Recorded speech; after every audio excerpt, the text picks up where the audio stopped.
Well, I was in Canada when I found Krishna Consciousness, and it was by accident actually. I was working for a dental supply company, and my boss told me to go to we had a house as a warehouse, and he wanted me to go to the warehouse and take our things out, so they're going to demolish the house and put an actual warehouse. And that's what I did. I went and removed all my things, and in the basement of that house, there was this book, Bhagavad Gita.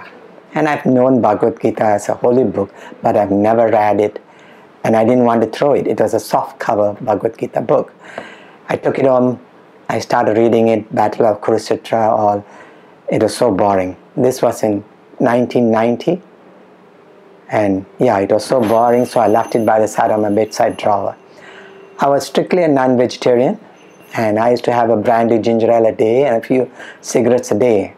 And that was my lifestyle, and it went on like that until 1992 at after a Christmas hangover. It was on December the 26th, 1992 actually, and I was feeling depressed, and you know, it was a long holiday in Canada where everything is closed. So at night I was restless, I was not able to sleep, and I said, why not I read some book? I opened my bedside drawer and I see the same Bhagavad Gita book there. I said, why not I read it? I just took it, started reading. It was so interesting, it was so revealing.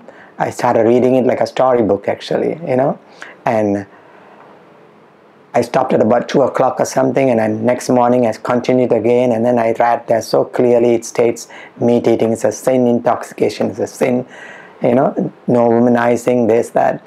I went to my wife in the kitchen and I told her, I said, this is what it is. So we have been eating non-veg all this while, and today onwards I'm becoming a vegetarian. So my wife was shocked, and then my son, who was 7 years old, said he also will follow me and become a vegetarian. And that's it. We said we'll become a vegetarian. And after completing the book, at the back I saw ISKCON. I mean, ISKCON Hare Krishna temple, we have heard about it, but I've never visited, I've never believed in them. I used to pass the Hare Krishna temple up and down on Avenue Road in Toronto, but I used to always think, what do these shaven heads know about our Krishna? And I never went to the temple. And when I saw this, I was feeling ashamed of myself, and I said, I must go and visit the temple. And that's when I took the car on December the 28th, 1992, drove to the temple. It was still holiday season. Drove to the temple, went through the door, and the first person I met is His Holiness Bhakti Marga Swami in Toronto. And he had a glow around his face which fascinated me, and I felt a sense of pleasure seeing him.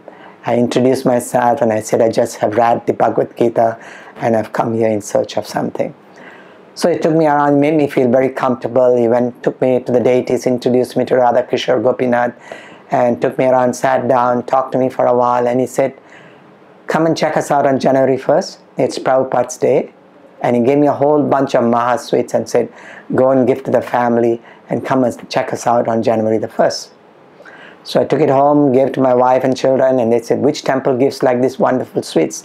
And on January 1st, we went to the temple, we met Bhakti Marga Swami, went through the whole program, and from then on, every week we started going, and we never left ISKCON. And today, I had the opportunity to serve ISKCON Toronto under the guidance of Bhakti Marga Swami, and I was the temple president from 1997 till 2000. I took a break and then came back again at 2006 until 2010. And during that time, of course, I had the pleasure of improving the management of the temple. We paid off the mortgage, we built up the congregation, we worked with the congregation and improved the temple to a certain extent. And in 1999 or 2000, I left to Mother Subudhi, and then I joined back in 2006 again. We did quite a lot of things, especially related to treasury. We really brought the treasury up to a stage where we went for audited statements. We paid off the mortgage with the help of other devotees, especially Mother Subudhi. She helped us to pay off the mortgage. And today ISKCON Toronto is mortgage free. And what we did was, in the year 2010, 2011, we actually handed over the temple to the next generation. That was the best move we did. Today, the next generation is running ISKCON Toronto. I was by accident, I came to Vrindavan to do a service in one of the temples, one of the hospitals there, and then by chance, I was doing a service with GBC here, and then we left and missed Mayapur after one of the trips, and then we decided we moved to Mayapur, and at that time, Mayapur Hospital started, and they needed a dentist, and I said, why not? I joined here.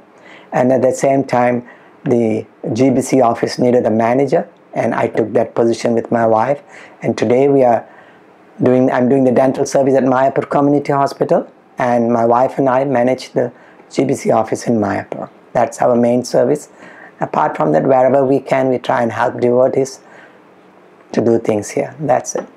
I'm here in Mayapur. I'm a dentist by profession. I'm doing a dental service at Mayapur Community Hospital here, and my wife and I manage the GBC office here. My name is Keshava, my wife's name is Suniti, and that's how I joined Krishna Conscious, and I got no regrets. We are always grateful to Prabhupada. We are always grateful to Bhakti Marga Swami. Thank you. Hare Krishna.